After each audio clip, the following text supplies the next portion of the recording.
I'm the living, breathing man on the land and soil. The beneficiaries make a special appearance sui juris propria persona under fraud, menace, and duress before fiduciary basher.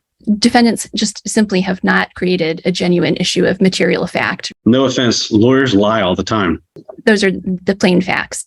And you being the trustee in this case doesn't matter? Well, I'm not a trustee, sir. I'm a judge. You are, because I appointed you one. All right. Mr. Cowgill, I did, just so you're aware, I did read through your response argument. Hey guys, welcome back. Today's case is about a guy who thinks buying an RV means he can ignore all the rules. He stopped paying for it and came to court claiming he was the one being scammed by the dealership. Basically, broke energy with fake legal talk. He probably thought signing a loan was like signing a Declaration of Independence. Honestly, if you think sovereign citizen, maybe you shouldn't be borrowing more than $50. Let's see what happens. Jeffrey-Lawrence Cowgill with Teresa-Ann Cowgill. The beneficiaries make a special appearance sui juris propria persona under fraud, menace, and duress before fiduciary basher. This is a Sesticate trust action, which you are now a real party in interest to. I'm the living, breathing man on the land and soil. The dead entity, all caps, Jeffrey-Lawrence Cowgill, was expatriated, and I, the living man, have an unrebutted UCC-1 lien and security agreement with the all caps entity, and Gary Basher serves as the entity trustee in a fiduciary capacity. Virginia law further provides to authorize such filing, the debtor must do so in an authenticated record by authenticating or becoming bound as a debtor by a security agreement, or 3, by acquiring collateral. I have supplied that to you, that there's a UCC-1 claim. The plaintiff's agents are outlandish, stating Federal Reserve published documents are hearsay. Statutes and constitutions are admissible under 56B, as it states. The defendant may move with or without supporting affidavits for a summary judgment in such party's favor as to all or any part thereof. Since the plaintiffs have violated RCWs, UCCs, and U.S. codes, among other laws, these laws are fact and admissible per CR 56B. The plaintiff says the conditional acceptance is a nonsensical document, yet it is in Black's Law Dictionary under conditional acceptance. The definition is an engagement to pay the draft or accept the offer on the happening of a condition. A conditional acceptance is in effect a statement that the offeree is willing to enter into a bargain differing from some respects from the proposed or the original offer. The conditional acceptance is therefore in and of itself a counteroffer. We conditionally accepted the offer of the plaintiff, but the plaintiff ignored us, knowing that the conditional acceptance stated acquiescence would void the original contract. The postal tracking combined with the Esquire Scroggins letter is fact and evidence to the plaintiff receiving the bills of exchange that they did not return. The plaintiff's agent, Esquire Bertolino, admitted they received them as well. What qualifications does any of the plaintiff's agents have to declare what is and is not a bill of exchange? Since the plaintiff's agents, the Esquires, lied about the redacting and have submitted evident affidavits that they are not qualified to submit, how can their words be trusted? They are not bankers, nor is Mr. Howard. What is his qualifications to make such declarations? He looks at a piece of paper, the plaintiff's agents hand him, and he takes it as gold. I have people at work that know federal and state policies and procedures. Stands there like the Constitution personally told him he can skip payments. It's so bad that the court had to remind him he's alive before he could make an argument. What's next? Swearing in with tarot cards. All these UCC rants are just legal word games that don't match reality. I wouldn't be surprised if he tried to subpoena the dealership's vibes. The contract. Can the plaintiff's agents prove that an authorized representative for the dealership that is delegated by the plaintiff signed that contract? The plaintiff wants to rely solely on the contract, so let's talk about the contract. Who signed it for the dealership? Why hasn't the plaintiff gotten an affidavit from the dealership? Because they don't know who signed it. Washington rule does state that the photocopy can be used in the original's place unless there's genuine question of the original. And that alone poses a major question. Where is the original? Is a signature on the original more legible? Is there any other evidential factors on the original that can give us the answers to that truth? On the UCC, we did tender for payment bills of exchange, who the plaintiff's agents are not qualified to decide with their opinion what is and is not a bill of exchange. And as for where the bills of exchange are, ask the plaintiff. What did they do with them? They did not send them back. What did they do with them if not monetize them for gain? Esquire Bertolino states that the instructions on the 1099A state tangible property is not included, yet the exact wording is no reporting is required, meaning you don't have to, but you can. It does not say no tangible property, so Esquire Bertolino lied. The plaintiff has violated many UCCs, U.S. codes, not just 12 U.S.C. 5511B2, C codes and definitions on everything that the plaintiff has violated, and I have proven the facts.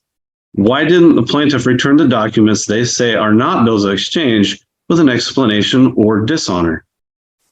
Why wait and have Esquire type up some bunk letter and still not return those bills of exchange? When you're doing something and you find out that there's fraud or some shenanigans going on, you stop. That would explain why we made payments until we found out that there was fraud. And if you use it without prejudice, like I have, a 1099A can be anything I want. I can write a bill of exchange on a blank piece of paper. It's what they do with it. They didn't send it back with dishonor. They didn't send it back at all. All they said is, well, now we're going to limit how you can and cannot pay. And so they violated the UCC. And with that, I'm done. Any brief response? Thank you, Your Honor. The retail installment contract expressly provides that the borrower the borrower agrees to pay the amount financed and This guy really thought he was doing some kind of courtroom poetry. 10 minutes of legal fan fiction with zero understanding of the law. The judge shut him down instantly, like swatting a fly quoting the UCC.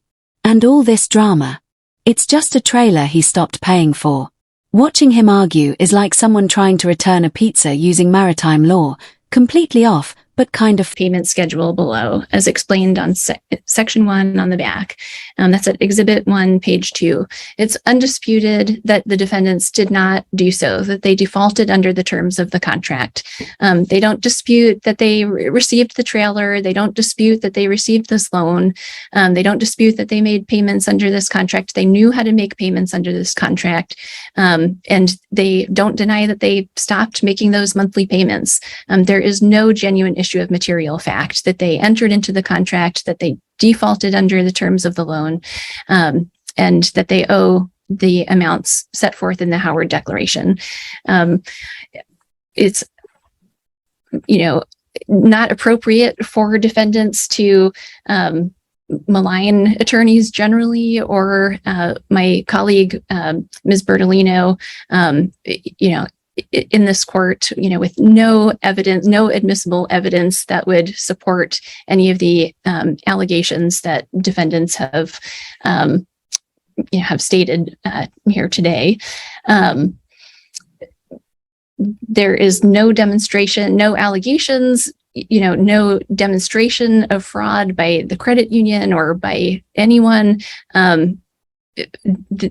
There is no defendants just simply have not created a genuine issue of material fact regarding the credit union's claim for breach of contract or its entitlement to replevin in this case. And that is, those are the plain facts. So I got one question I have, which is not necessarily germane to my decision. Does your client still have the bills of exchange that were submitted? That I don't have an answer for you today. Your Honor, I've asked for them back and they just blatantly ignore me. All right. Well, when I look through this, there's a lot of interesting theories that are kind of flowing all through this. But what it boils down to, from what I gather, and it seems to be undisputed, is you folks went in, you bought a trailer on time, agreeing to make payments of some amount, pay it off. At some point in time, there was an issue arose where you decided to do something different, and then no more payments were made. There were some submissions of bills of exchange as an attempt to make a payment, as well as a 1099 as an attempt to make a payment. I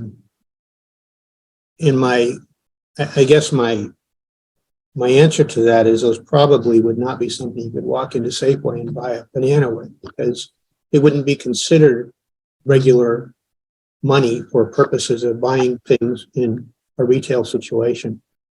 They may work in a UCC type thing or something like that. This is simply a consumer contract to buy a trailer and make payments on it. And when you're all done, you get the title. The credit union. The craziest part. He thought a few fancy words in his homemade affidavit could cancel a real contract. Law isn't optional, and writing confidently doesn't erase your payment history. The judge explained clearly, he bought the trailer, he has to pay. The dealership will take the trailer back and sell it, and whatever money they get will go toward what he still owes. It's better for him to just cooperate than make things worse. He tried all kinds of excuses. I'm a trustee, the contract isn't valid, they shared our social security numbers, but none of that changes the contract. The judge basically said, signed a contract, stopped paying, now face the consequences. These sovereign citizens really think their homemade PDFs are stronger than real contracts. Spoiler, they're not. At the end, the takeaway is simple. Stop pretending you can rewrite reality. Judges aren't your audience, and lenders aren't falling for your fake legal tricks. This kind of behavior wastes everyone's time and money.